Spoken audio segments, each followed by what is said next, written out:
Tahun ke-10 pernikahan kami, mesra seperti dulu. Ternyata salah kirim pesan keselingkuhannya ke aku. Istri tua di rumah bikin jijik. Pacar cantikku lebih baik. Di depan orang, suami berlagak pria baik, tapi diam-diam brengsek. Dia tarik pesannya, lalu bawakan aku air gula merah. Tadi kulihat kamu kirim pesan, ya? Ku bilang. Kali ini, kusuruh selingkuhannya menggoda suamiku. Kami nikah 10 tahun. Selama ini, aku selalu nurut padanya. Bahkan rela tinggalkan jabatan tinggi demi jadi ibu rumah tangga. Hanya karena suami bilang. Aku nggak mau kamu capek-capek kerja.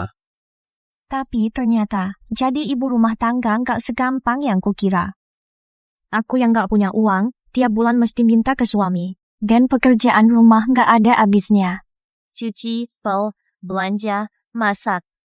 Wajah dicermin semakin kuning oleh asap dapur. Kutanya suami ragu-ragu. Sheng Hao, aku sudah jadi tua, ya. Dia memelukku dari belakang. Ngomong apa? Dulu istriku juara cantik sekolah. Di hatiku, kau selamanya yang tercantik. Terbuai rayuannya, aku makin tak peduli penampilan. Gaun lama tak dipakai lagi. Sering ke pasar tanpa riasan, bawa keranjang belanja. Saat ku minta uang beli baju, katanya, sayang. Pakai karung saja sudah cantik. Buat apa beli gaun baru? Hari ulang tahunku, ia pulang cepat bawa buket mawar. Selamat ulang tahun, sayang. Menikahimu kebahagiaan terbesar hidupku. Lalu ia mencium pipiku dengan lembut. Tak lama, ia salah kirim pesan untuk selingkuhannya padaku. Istri tua di rumah menjijikan. Nih lagi, sayangku yang cantik.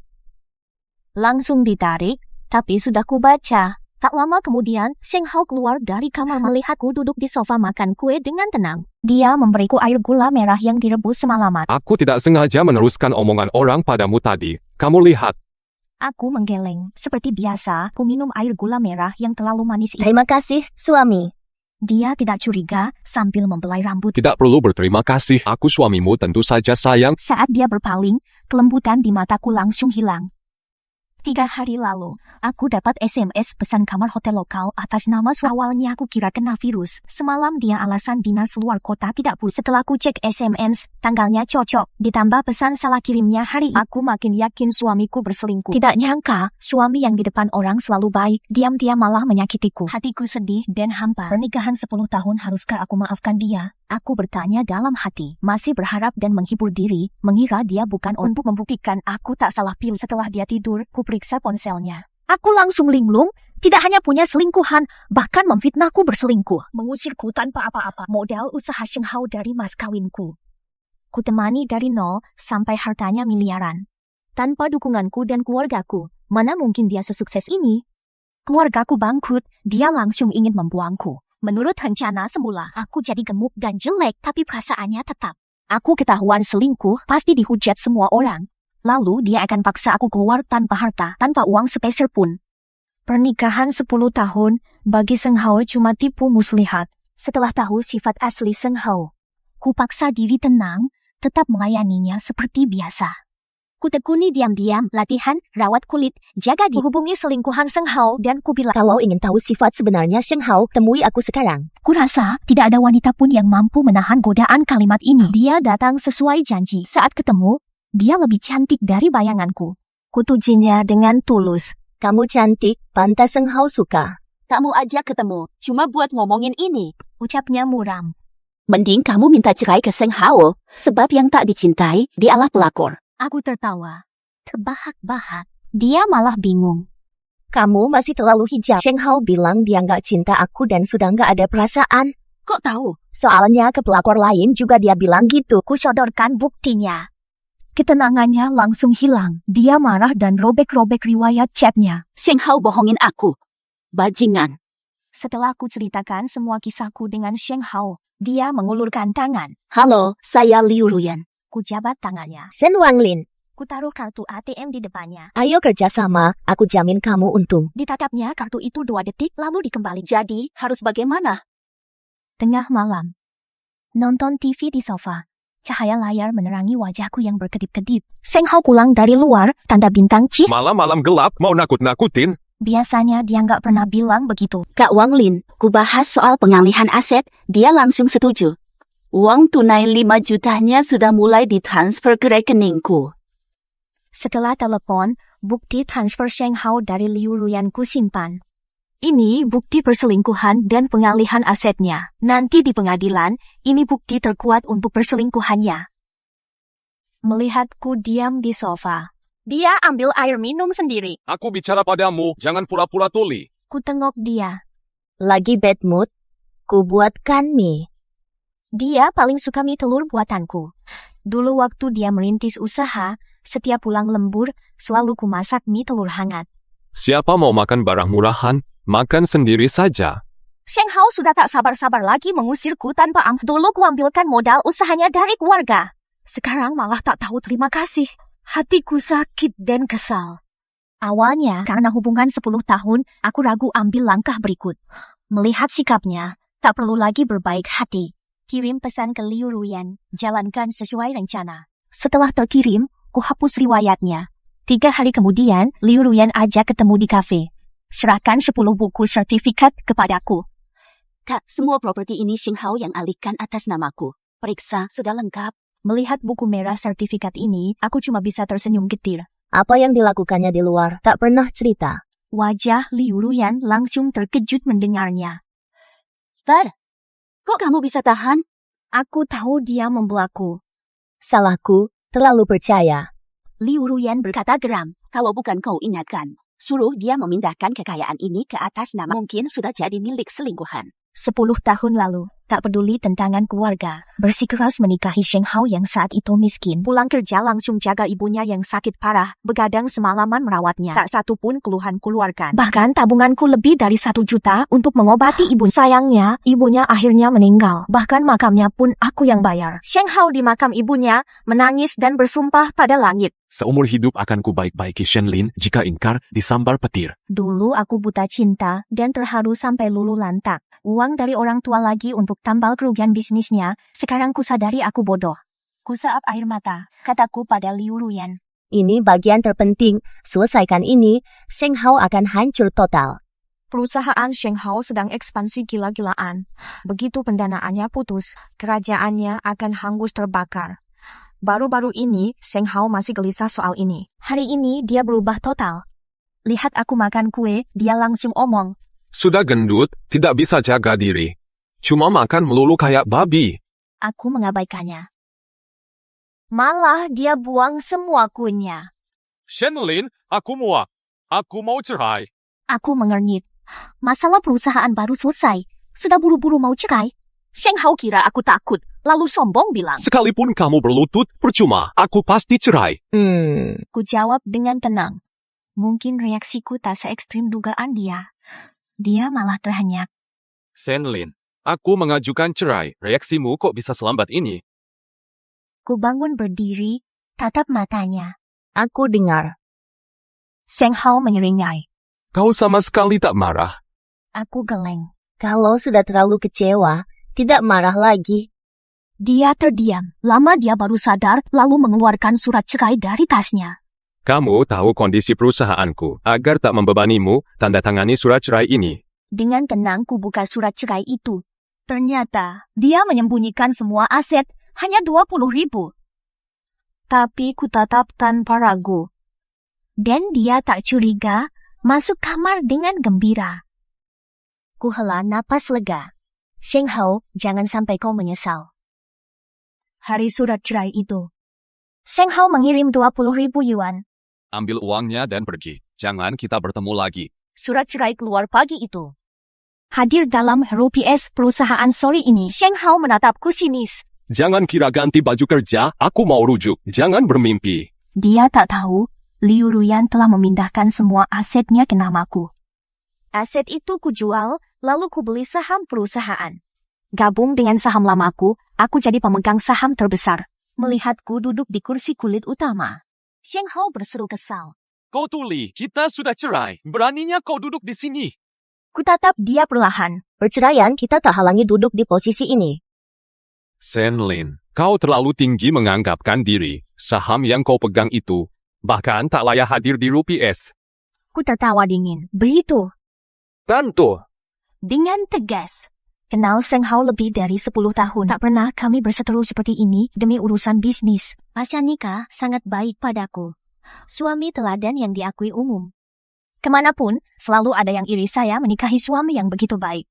Citra publiknya terlalu sempurna. Sama sekali tidak terlihat dia begitu kejam. Dulu saya dan Seng Hao juga pasangan yang kalau tak robek semua keindahan itu, tetap tak tahu. Jadi kubalikan semua yang kuberi, semua yang kini dimilikinya berasal dariku. Dia malah mengibaskan tangan, menjatuhkan berkas-berkas. Satpam, usir wanita yang merepotkan ini keluar. Aku berkata dingin. Siapa berani? Ku teguh. Satpam langsung berhenti mendekat. Seng Hao berseru. Apa yang kalian tunggu? Cepat usir dia. Perempuan ini tidak waras. Melihat kepanikan Seng Hao, aku tiba-tiba agak terkesima. Baru menikah, kami jalan-jalan di mall. Aku mau bubble tea. Aku mau bubble tea. Dia langsung pergi membelikannya untukku. Saat menunggunya, aku diserang orang gila. Dia menahan pisau demi aku, lengannya terluka. Satpam, usir wanita gila ini. Jangan sentuh istriku. Dia masih mendekat dan membisikkan, jangan takut. Kini, dia memanggilku wanita gila. Semua kelembutannya hilang. Masa-masa penuh sapaan hangat dan kepeduliannya telah berlalu. Kufokuskan kembali, kugelengkan kepala, senyum pahit. Seng Hao mengernyit. Kau tertawa apa? Menertawakan kebodohanku salah menilai orang. Ketenanganku membuatnya jengkel. Tamparan mendarat di wajahku. Keluar! Tamparan itu menghapus 10 tahun ikatan kami. Mungkin tak sadar pukulannya begitu keras. Sudut bibirku sampai berdarah. Panik tersirat di matanya. Kalau bukan kau yang cari masalah, aku takkan pukul sekeras ini. Udah kepalang, ngomong lagi buat apa? Kuseka darah di bibir dengan tisu. Kau mukul orang di kantor, ini mau kau atasi gimana? Dia lemparkan 500.000 rupiah ke tubuhku. Tahu saja kau mau uang. Ini cukup buat makan sebulan, kan? Kulihat uang itu, aku tersenyum getir. Dia anggap aku seperti pengemis. Kubangun berdiri dan kukatakan padanya. Tamparan ini akan kubalas nanti. Kukirim Liu Ruyan ke luar negeri sementara. Dilarang keras mengangkat telepon dari Seng Hao. Nanti setelah urusanku selesai, baru dia kupulangkan. Liu Ruyan menyetujui. Sebelum terbang, dia memelukku. Kak, hati-hati ya. Seng Hao itu orang jahat lisik. Aku mengangguk. Tenang, aku akan hati-hati. Bermata berkaca-kaca, dia melambaikan tangan. Ku tetap berdiri, tersenyum. Dunia ini tak bisa hidup tanpa perempuan. Liu Ruyan pertaruhkan nyawa, pindahkan semua aset Seng Hao, harus ku jaga. Syaratnya, harus ku hukum brengsek itu. Ambil saham perusahaannya, hanya langkah pertama. Malam itu hujan. Seng Hao berjalan dari bawah perusahaan ke tepi jalan. Sebuah mobil melaju kencang, nyaris menabraknya. Belum sempat ia bereaksi, sudah kudorong keras. Payung transparannya jatuh. Baju putihku jadi kotor juga. Dia menatapku lama, bengong. Senlin. 10 tahun lalu, di pinggir kampus, aku juga pernah menolongnya. Saat itu rambutku panjang hitam, pakai gaun putih. Akhir-akhir ini aku olahraga, tubuhku sudah bagus lagi. Sekarang, di mata Seng Hao kulihat lagi sorotan kagum itu. Sama persis seperti malam hujan dulu. Gak bisa lebih hati-hati, apa? Pura-pura marah, ambil payung, lalu pergi. Tak ku menoleh, ku tinggalkan tempat itu pura-pura tak dengar. Seng Hao mengejarku, pegang pergelangan tanganku. Senlin, kau selamatkan aku lagi. Ku tarik pelan tanganku. Kita sudah cerai. Jangan macam-macam. Malam hujan 10 tahun lalu. Dulu dia juga nekat mengikutiku sampai asrama perempuan. Terus mendesak minta kontak, ku tunggu. Dia gitar di bawah tiap malam. Waktu itu, ia tak tahu namaku, cuma ingat aku penyelamat hidupnya. Setelah nikah, dia sering bilang, tanpa aku, tak ada dirinya sekarang. Aku yang selamatkan nyawanya, dia akan selalu baik padaku. Malam ia melamarku, lilin dia atur jadi hati besar. Dia berdiri di tengah, main gitar dan nyanyikan lagu untukku, lalu berlutut minta aku terima cintanya. Senlin, aku cinta kau selamanya. Sayangnya, 10 tahun kemudian, janjinya dia langgar. Yang dijanjikan padaku malah tak ditepati, malah khianati aku. Kini terasa sangat ironis. Hujan masih turun, menghujani payung di bahunya. Tapi dia tak bergeming menggenggam erat tanganku. Menatapku berkobar-kobar. Senlin, aku salah. Beri aku kesempatan lagi ya. Aku meringis jijik. Ini memang yang ku mau. Tapi mendengar Sheng Hao berkata begitu mesra, aku malah muak. Aku tahu dia tidak berubah hati. Dia hanya mencintai Shenlin dulu dan cinta pada masa lalunya. Hujan dingin membasahi wajahku, membuatku sadar. Sheng Hao, kita sudah bercerai. Kedepannya, jangan ucapkan hal seperti ini. Kecelakaan ini kurencanakan. Tujuannya agar dia mengenang masa lalu. Pria juga suka hari-hari muda yang indah. Usai cerai, aku meninggalkan rumah kami selama 10 tahun. Hilang jejakku, mungkin menghubungi temanku bertubi-tubi. Setelah mandi, Liu Ruyan meneleponku dari luar negeri. Rencana malam ini lancar. Kamu baik. Nada cemasnya menghangatkan hatiku. Semuanya lancar. Kamu di luar negeri baik. Makan dan tinggal sudah nyaman. Liu Ruyan tersenyum getir. Kak Wang Lin, villa yang kau aturkan bagus. Tapi bahan masakan rumahan di supermarket kurang. Kau hibur dia. Tahan sebentar, anggap ini liburan ke luar negeri. Ya, Ruyan, kau sudah bersabar. Kalau bukan kau yang buka borok Sheng Hao, aku masih akan dibohonginya. Ku keluh pelan. Aku paham perasaanmu. Aku juga pernah mengalaminya. Dikhianati orang yang paling kucintai, sangat menyakitkan. Malam-malam tak bisa tidur itu, semua itu untuk menebus diri. Terus kuingatkan diri untuk ambil kembali hakku, hukum si brengsek. Aku mencintainya sekali, kurelakan karir demi dia, nikah jauh walau keluarga menentang. Tapi Sheng Hao tega padaku. Aku sungguh tak terima. Usai bicara dengan Liu Ruyan, beberapa teman kirim aku pesan. Si brengsek tanya alamatku, langsung kuhapus. Nekatnya Sheng Hao keterlaluan. Belum lama cerai, sudah mau balikan. Wang Lin, jangan lemah hati, jangan mikir cinta. Ternyata Sheng Hao cari aku. Aku tidak boleh mudah ditemukan. Sengaja tidak ku blokir, ku biar Sheng Hao telepon, tapi tak satu pun ku jawab. Malam itu Sheng Hao di ruang VIP KTV, menemani klien bernyanyi. Aku pura-pura salah masuk. Ku buka pintu Sheng Hao dikelilingi 2 wanita, asyik sendiri. Maaf, saya salah kamar. Melihatku, mata Sheng Hao berbinar. Shenlin, aku susah sekali mencarimu. Ku tepis tangannya. Jaga sikapmu, kita kan sudah bercerai. Dengar kata bercerai, sorot matanya langsung meredup. Maaf, ini salahku. Aku juga korban penipuan sampai menceraikanmu. Sekarang ngomong ginian buat apa? Ia memegang bahuku dengan gelisah. Shenlin, percayalah, semuanya benar. Iya, Liu Ruyan sudah hilang kontak, jadi dia tahu mungkin sudah ditipu. Tapi dia pasti tak tahu, asetnya sudah jadi milikku. Sheng Hao melihatku diam, lalu berkata lagi. Shenlin, kita rujuk ya. Kusingkirkan tangannya. Sheng Hao, kita tak mungkin lagi. Kenapa tidak ada? Tanyanya penuh emosi. Kau yang minta cerai, sekarang mau rujuk lagi. Kau anggap aku apa? Shenlin, aku akui waktu itu aku tertipu. Setelah cerai, ku sadari yang paling kucintai adalah kamu. Pengakuannya yang dalam persis seperti dulu. Mungkin ia sendiri yang tersentuh. Ponselnya berdering. Tanpa lihat layar, ia angkat telepon, lalu melirikku penuh arti. Sibuklah dulu, nanti jangan bertemu lagi. Ia berteriak pada wanita di telepon. Jangan telepon aku lagi. Dia memblokirnya di hadapanku. Ku blokir dia agar kamu tidak salah paham. Ku tertawa. Ini apa urusanku? Sheng Hao berkata yakin. Ingin ku perlihatkan sikap tulusku padamu. Kata tulus yang diumbar terus jadi murahan. Sayangnya Sheng Hao tak paham, masih asal sebut tulus. Aku menggeleng. Biarlah masa lalu berlalu. Sudah cerai, lebih baik berpisah baik-baik.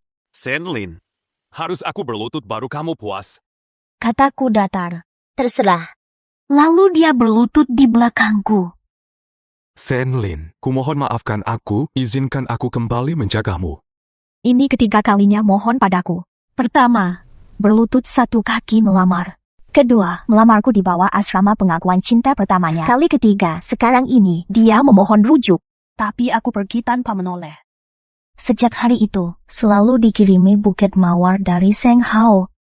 Dia cerdik, saat tak bisa menemuiku, ia kirim bunga ke kantor temanku untuk disampaikan padaku.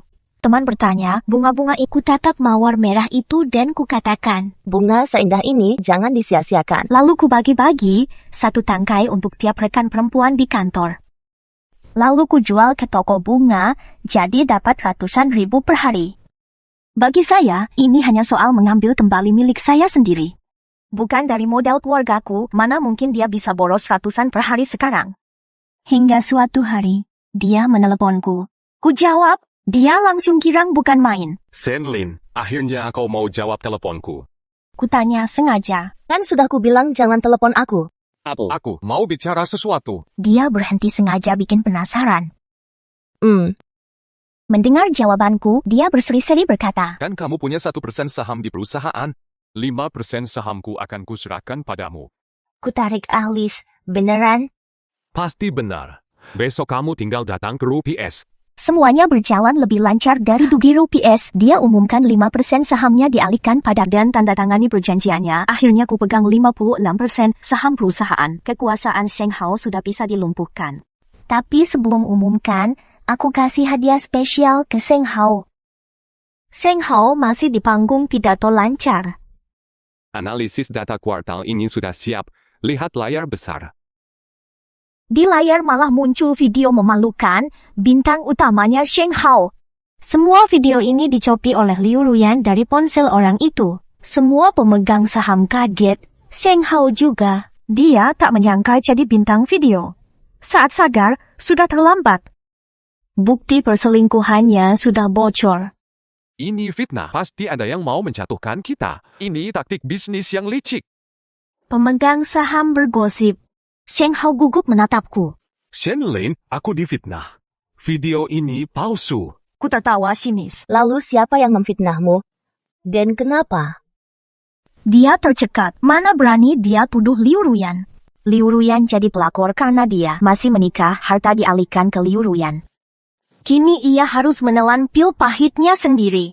Kukatakan sambil angkat alis. Di mana? Tak bisa bicara. Tanganku digenggamnya erat. Percayalah, ini semua bohong. Ku berdiri pelan, lalu menghela napas. Sudah, Seng Hao. Jangan pura-pura sayang. Aku muak. Dia terhenti. Ih, jijik. Ku lirik dia. Ku naik ke podium dan tunjukkan dokumen saham. Saham yang kupegang 56%. 50% saham itu dibeli oleh orang yang sama. Seng Hao, pindah-pindah utang ya.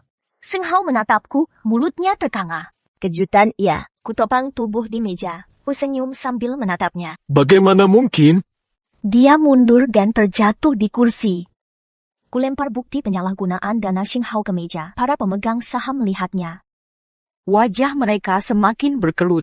Seng Hao panik, dengarkan aku. Itu dia yang berbohong. Saya tidak melakukannya. Kalian tidak percaya. Laporkan saja ke polisi. Saya siap membantu penyelidikan. Harus dilaporin. Wajar kalau perusahaannya makin kuat, tapi pengeluarannya makin besar. Datanya dipalsukan Seng Hao bajingan. Pemegang saham marah langsung serang Seng Hao.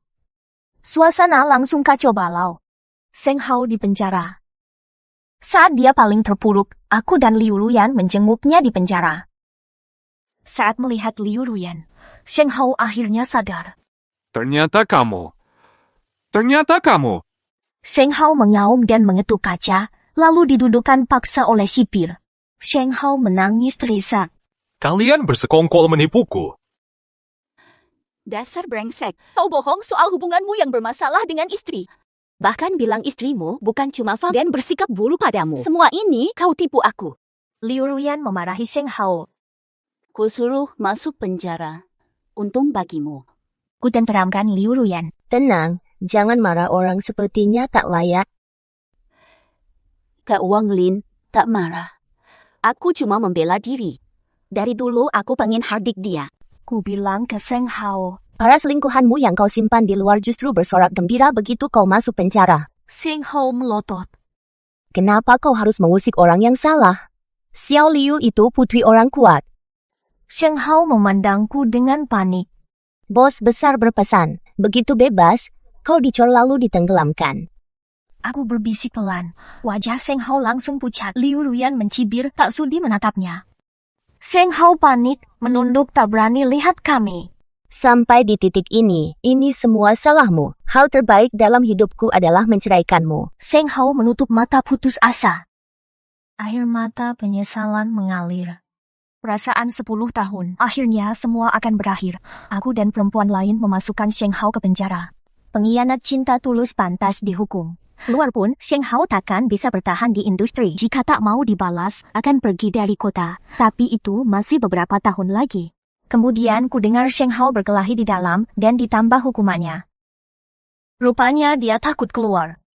Menantinya adalah kegelapan tanpa akhir. Masa depannya sudah habis. Ini harga yang ia bayar karena sifat playboynya. Liu Ruyan menggandengku sambil bertanya, Kak Wang Lin, rencanamu nanti apa? Ada, aku ambil alih perusahaannya, kamu jadi asistenku. Saya.